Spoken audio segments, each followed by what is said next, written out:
Hello everyone, my name is Quad and welcome to a video where I will show you everything in Warframe's newest update, the Vallis Undermind. In this video I'll go over every single thing added to the game, from new weapons, damage attenuation changes, the new bounties and Warframe, Nokko, to Oberon's Rework, new cosmetics, the teacher quest, and for the end we will also go over some little quality of life changes and some other things that were added. I'll show you where to find everything, how to get it, and sprinkle in a few questionable jokes along the way, you know, the usual. Alright, let's dive into the Vallis Undermind update and start with the surface part of this mushroom, the teacher quest. The teacher quest takes place right after War's prize quest at the beginning of the game. Teshin will lead your way through the basics of the modding system, telling you how everything works. The quest is not the best at showing the later stages of Warframe modding, but it is quite great for beginning, where most people give up. It taught us how to upgrade mods, dissolve them, and also how to combine status effects, which is quite a good thing. I will not go over the quest at all since it can stand on its own, but I will mention the reward, lots of great starter mods, and the Thornbak Rifle. Thornbak Rifle is a starter weapon you get fully built at the end of the quest. It has low critical chance, low critical damage multiplier, and very high status chance. It primarily does all three physical types of status damage, puncture, slash, and impact. It is a great starter weapon that shoots in bursts of 4 rounds. It has a bit longer reload, but its worst hindrance is the low base damage.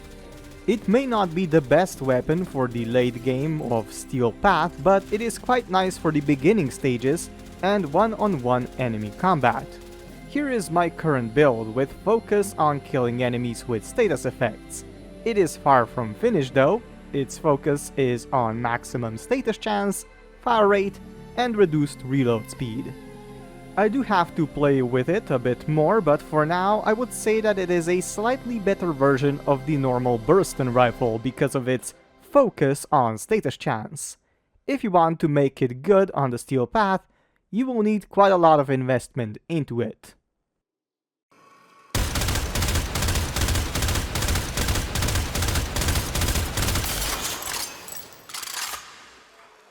Next up we have the new Vallis Bounties. To do these you need to complete the new War quest. From the bounties you will be able to get all blueprints for Nokko parts. We will look at Nokko a bit later, so let's take a look at what our friend here, Nightcap, has to offer. First off, we can choose Browse Wares. This will show you everything he offers in exchange for Fergalite, a currency obtainable through the Undermind bounties. What he offers is quite great. You can get Nokko and all his parts as blueprints, the new Arbucep Archgun with all its parts, Rhizoma Ephemera, which covers you in mushrooms, amazing primary and secondary arcanes, which I definitely recommend getting if you don't have them yet, Argon Arcane Adapter, which opens up arcane slots on Arguns, posters and K-Drive cosmetics, Captura scenes, and a new Ayatan sculpture, known as the Ayatan Chatraka sculpture. And we also have other miscellaneous items as well. You may also see that he has mushrooms of different kinds. These mushrooms are vital to your progress with the Nightcap Syndicate. This is one way to get them, but the other way to get them is by picking them up through the bounties you do. More on that during the bounties section. The second option we have from him is Browse Nursery. This section features decorative flowers, mushrooms, and other things, such as planting pots. They are relatively cheap, so if you want to decorate your orbiter or any other base of operations, be sure to pick some plants. We will skip the third option for now and go to the fourth option, which are the bounties. Bounties work a bit differently this time. They still work in the same way of doing random objectives here and there, but the rewards are a bit different. The rewards you may get are almost the same for each type of bounty, with the only difference being Nokko part blueprints and Arbucep part blueprints. There is one more thing that differs though between all the bounties, and those are mushrooms.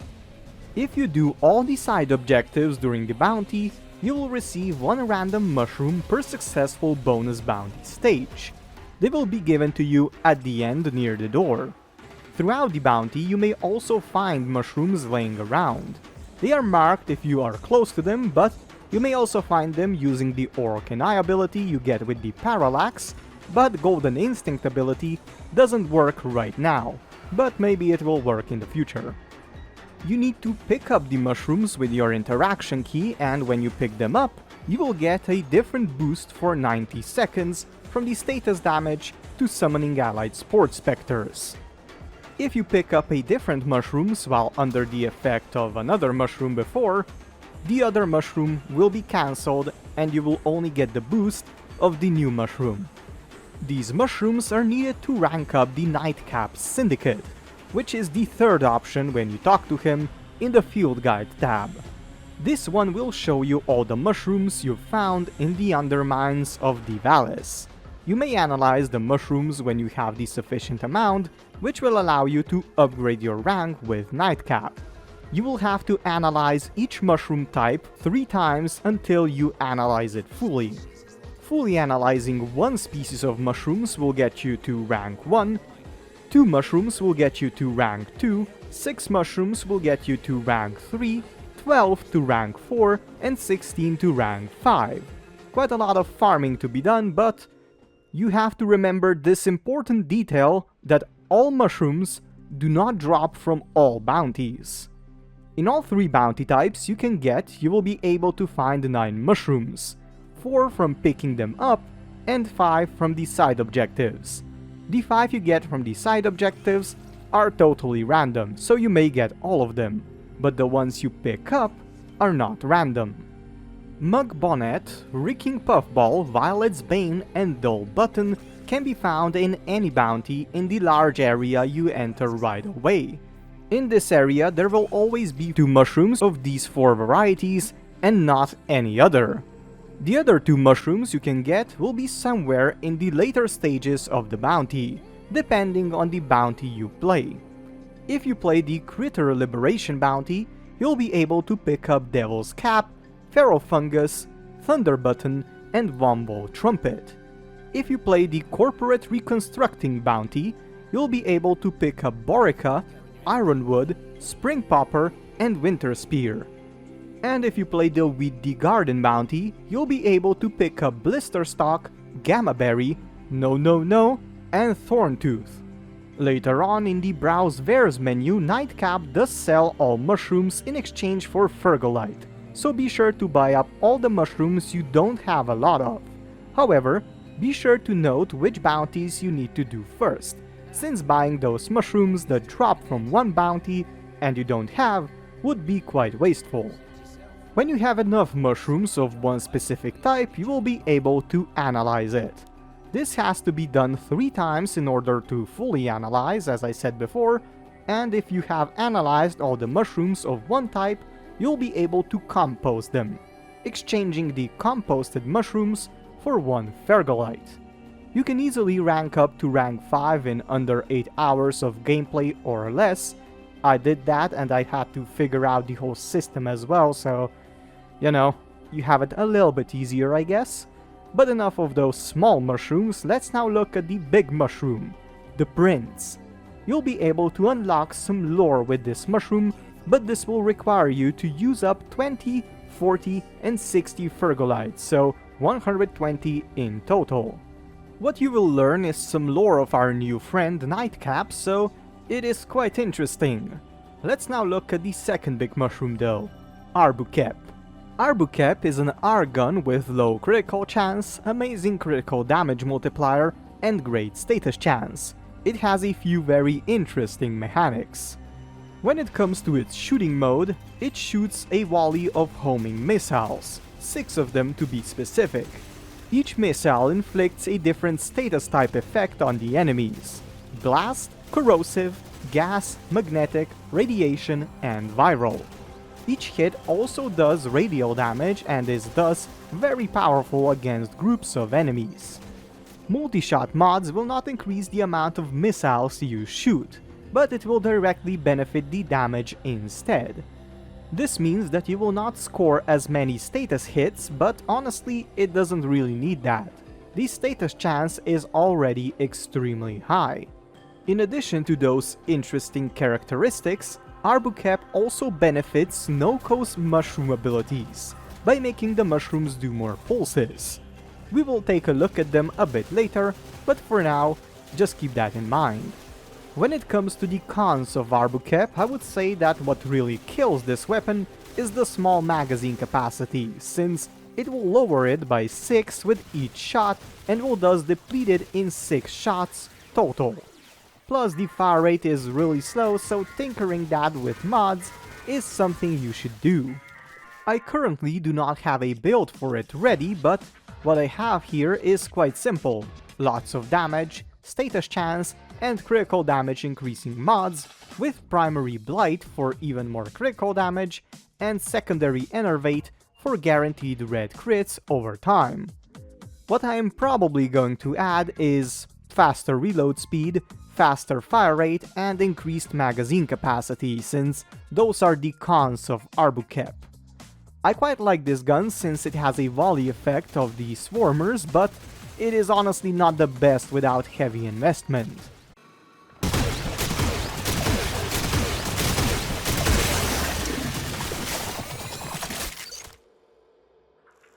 You may have seen that there are arcanes there. Let's look at the Argun Arcane adapter. These will allow you to put one primary and one secondary arcane on your Argun. You will need 2 in total to unlock both, and there are only 2 ways to get them. You can get them from Nightcap for 80 Fergalite, or from the market for 20 Platinum. The increase of modability of each Argun is insane with this, so I definitely recommend you get them. At least for your favorite Argun, for me, Mausoleon. A little detail I forgot to mention in the Undermind bounties is somachords. By doing the Undermind bounties, you'll be able to find 3 somachords at random. You need to scan them and you will get the following songs with it: The Circle, Roots and Fruits, and Life in Decay. Let's take a listen.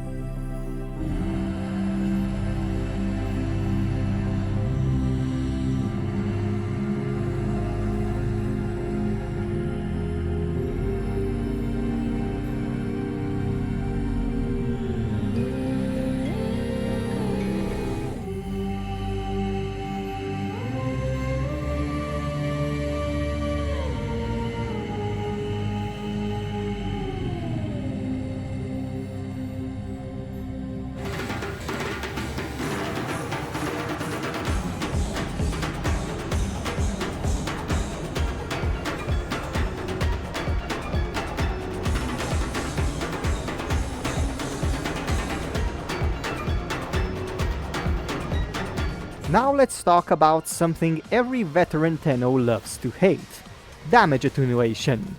You know, this magical system that somehow turns your 6 Forma Riven-rolled weapon of doom into a pea shooter the moment you aim at a boss. In short, damage attenuation is the hidden mechanic that limits how much damage an enemy can take, both per hit and per second. Before this update, those limits were flat values, and they applied to the whole squad. So if one person was melting an Archon with their Laetum, everyone else might as well have been firing marshmallows or something. The damage has already hit his cap, so no one could do anything. That's now changed in a huge way. Damage attenuation now scales with an enemy's max health instead of being flat. The stronger the enemy, the higher the damage cap becomes, meaning our weapons finally get to feel powerful again, especially in high-level content. And the best part, those caps are now calculated separately for each player. Your squadmate's DPS no longer limits your own damage output, so you actually get credit for your work. To balance this out, DE has increased the base health of many bosses across the game. things like Archons, Acolytes, Liches, Eidolons, Angels, and more. But because the damage caps now scale with that health, fights should feel faster, fairer, and more rewarding. Not the old empty an entire ammo reserve to tickle one health bar experience.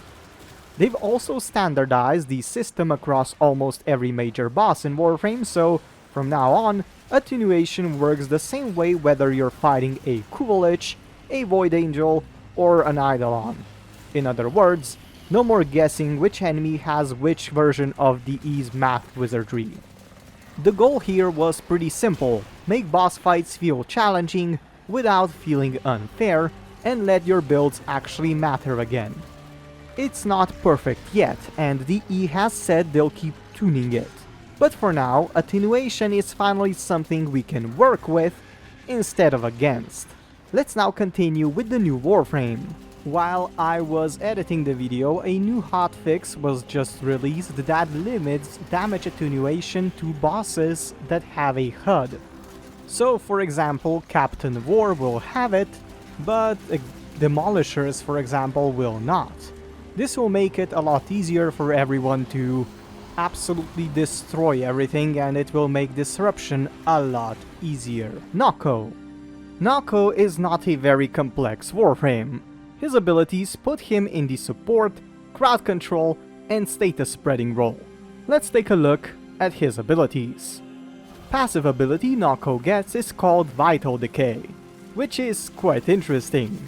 With abilities we will look at soon, you'll be able to place mushrooms around the map. If you receive a fatal blow, you will turn into a Sprawling, which will make you immune to all damage. If you're able to get to one of the mushrooms you place down, you will be revived. This basically means you are invincible if the mushrooms don't get destroyed or disappear. Next up, the first ability of Nokko is called Stinkbrain. This ability will allow you to place mushrooms that pulse and emit spores to nearby enemies. The spores will put viral status on the enemies and will also put them to sleep. Plus, you may jump on all the mushrooms to get a nice jumping boost. You may have multiple of these mushrooms out at the same time, but they are on a timer and they will disappear if you have too many, based on when you place them. The first one will disappear the first. This is a status spreading ability to its core. The second ability Nokko has is called Bright Bonnet.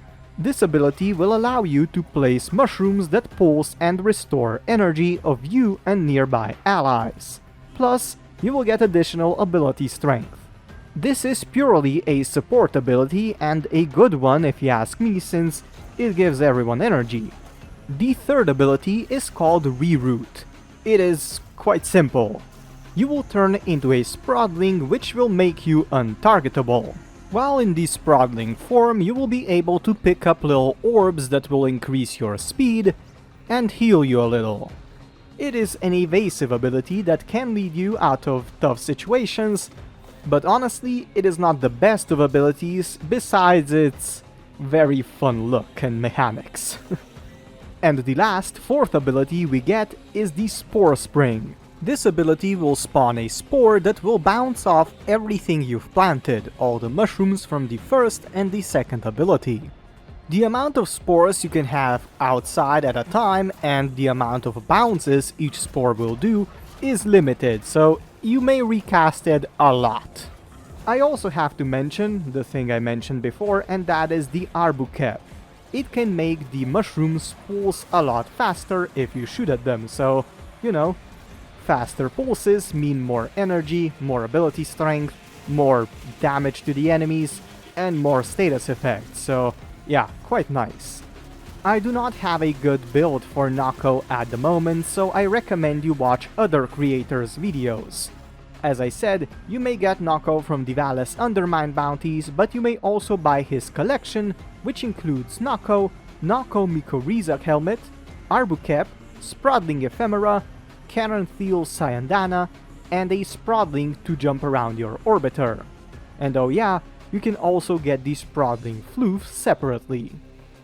And the second Warframe we get a rework of is Oberon. His main roles: support, armor stripping, crowd control, and some radiation status spreading.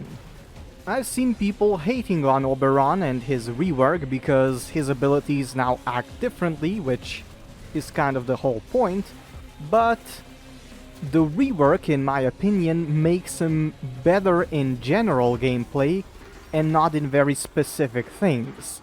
Let's take a look at his abilities. First off, we have the passive, called Righteous Negation. Each time you pick up a health orb or an universal orb, you will get 3 charges. The charges will make you invulnerable to all damage you receive.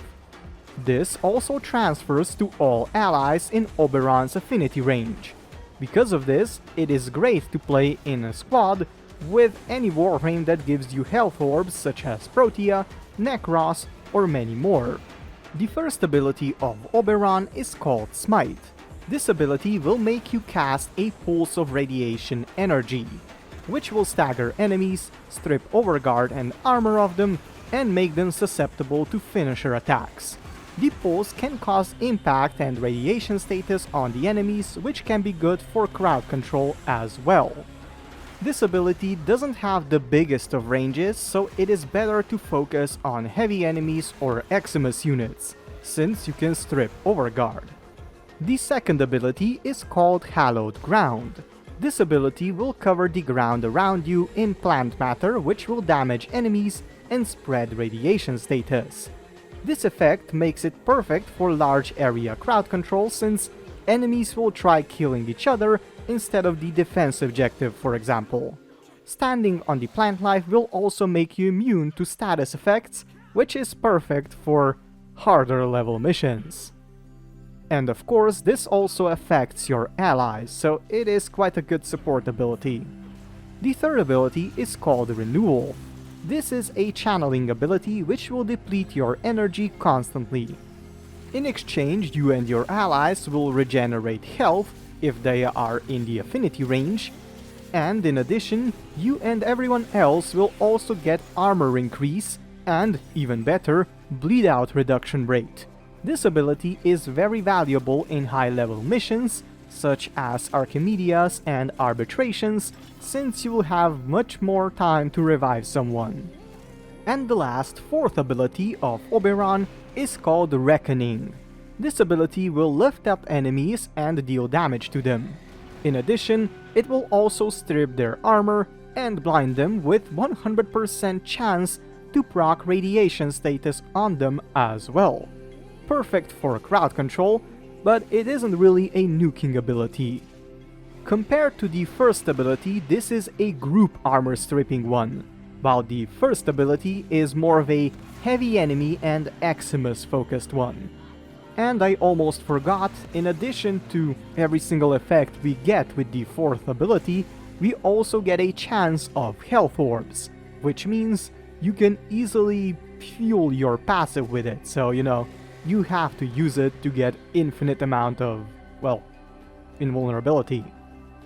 I do not have a good build for Oberon at the moment, so I recommend you watch other creators that focus on making great builds, but if I'm honest, I see why people don't like the ability, since the first ability and the fourth ability is kind of like a duplicate, but they work in a much different area of effect, so one is better for heavy enemies, and the other is better for large groups in general.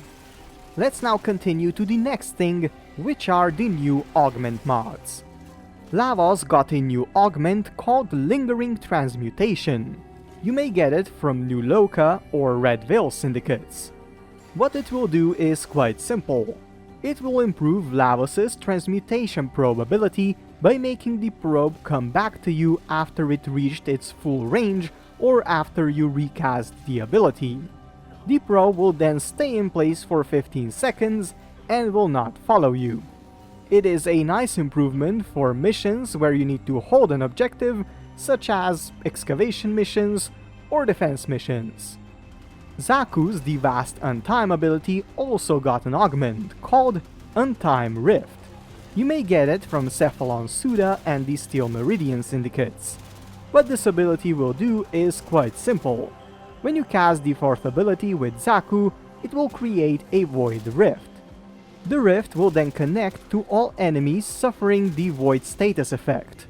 The debuffs of the Vast Untime will be doubled, so enemies will be even slower and even more vulnerable to damage. It is quite a good augment for holding down an area yet again, so this is kind of a pattern with this update, holding your ground. Styanax received an interesting augment called Tharos Lethality. You may get it from the Arbiters of Hexis or the New Loka Syndicates. It is quite simple. If you have this augment mod on and if you hit the enemies with your Tharos Strike ability, your critical damage will be increased by 100% for all weapons and abilities on that specific enemy, 200% for spear guns. The enemies under this effect will be covered in a misty cloud. You know exactly which one you have to hit because of that. From my testing, it seems that the critical damage increase is based purely on unmodded critical damage, but I may be wrong on this one, and it may take the modded version, so I am not exactly sure. Be sure to let me know down in the comments. Gyre got the last augment I will cover, and it is a pretty mid one in my opinion. It is called Reverse Rotorswell, and it can be obtained from the Arbiters of Hexis or the Parent Sequence Syndicates. What this augment will do is quite simple. If you cast the Rotorswell ability, enemies that hit you will get zapped back with electricity damage at 35% damage received. That is it. It is basically a crowd control mod without keeping a mind on controlling the crowd. When it comes to the augments that Oberon had with all his rework, they were, well, improved with reduced cooldowns and increased durations. Basically, all augments received a buff of some kind.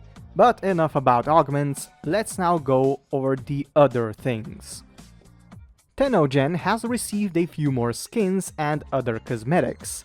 I am going to try not to butcher these names, but here we go. Citrine Celestis skin, Dagath Void Dax helmet, Corvex Sarcophago helmet, Varuna Kuvael Dakhanis skin, almost choked on this one, Dagath Yihavan skin, and for the end, Gothica Sayandana. Quite an interesting selection this time, but if you want to buy them, you will have to use up your money. We also got the Lavos Khymia collection, which features the Lavos Khymia skin, Veneum shotgun skin, Asulea Sayandana, Ophodrix Ephemera, Fumolo Signa, and Vaporis Sigil. This skin is absolutely beautiful and perfect for Scoudra. To add to the nice skins, we also got the Wukong, I don't know if it's Qutian collection or the Qutian collection. In package with Wukong, I'm just gonna say Qutian skin, Tiandi Sun and Moon skin, Immortal Breath Sugatra, Wukong Stone Monarch Glyph, and Wukong Chitin Sigil. And now let's go over other things that were added and changed. Nullifier Bubbles will now reduce some of the abilities gradually and not negate them fully right away or, well, at all.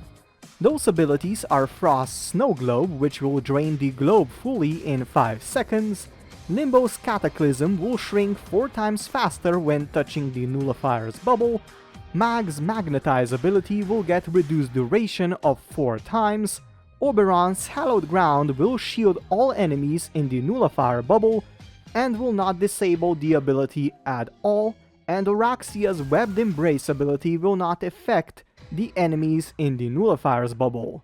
Quite a nice change if you ask me, since you can actually have the abilities there and they will not get removed.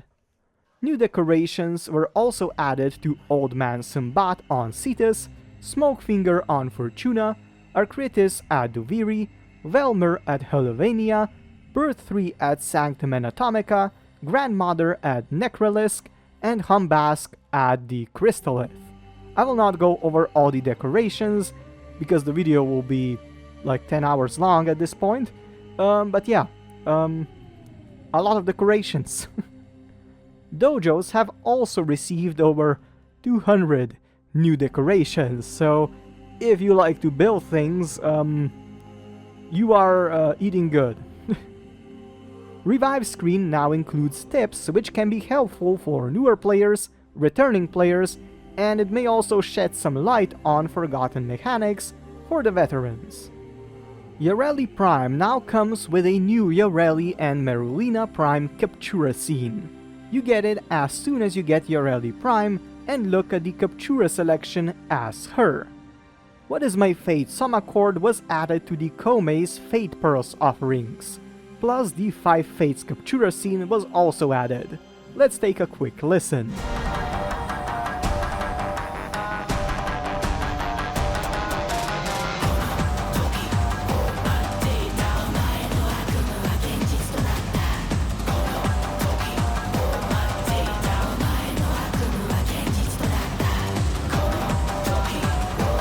The Teacher Earth Captura Scene was added to Teshin's Steel Path offerings.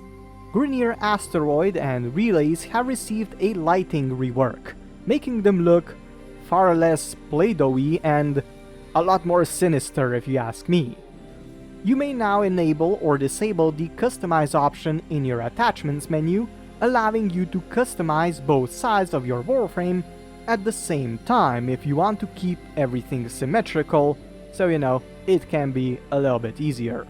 Drifters may now equip Signas, making them quite nice looking. Many Warframe abilities such as Ember's Fireball, Frost's Freeze, Gyre's Shattered Lash, Korra's Whipclaw, Limbo's Banish, Nova's Antimatter Drop, and Volt's Shock will now be affected by casting speed buffs, so be sure to get some Archon shards on your Warframes. 2 Arcane Collections were added to the Lloyd's Arcane Collections, Cavia Arcane Collection, which include Cavia Arcanes and Extension Arcanes, and we also have the Höllvania Arcane Collection, which include the Hex and Temporal Archimedia Arcanes. UI changes for modding your arsenal and modding screen were changed to be more visually appealing and on par with other user interfaces across Warframe. I know we will need some time to get used to this, but in my opinion, the design is quite a bit better than before just because of the layout. The amount of favorite colors has been increased from 25 to 50, which is quite good I guess, since I always lack those. Recoil Reticle was added into Warframe, and Screen Shake was reduced for many weapons. If you have disabled Screen Shake in your options, you will see another reticle in your missions, being the true hitting point from now on. In addition, some weapons' Screen Shake was massively reduced, such as my baby Mark I Braton. The Heart of Deimos and Prelude to War quests are now replayable, so you can now listen to Father yell Snake far more often. And that is it what I will cover in this video. There are more minuscule changes we haven't gone over in this video, and for that I recommend reading the patch notes yourself. This was an insanely big update, so I thought it deserved a whole video just to cover all the little things that were actually quite big. Anyways, I wish you all lots of luck and a very nice day. Bye guys!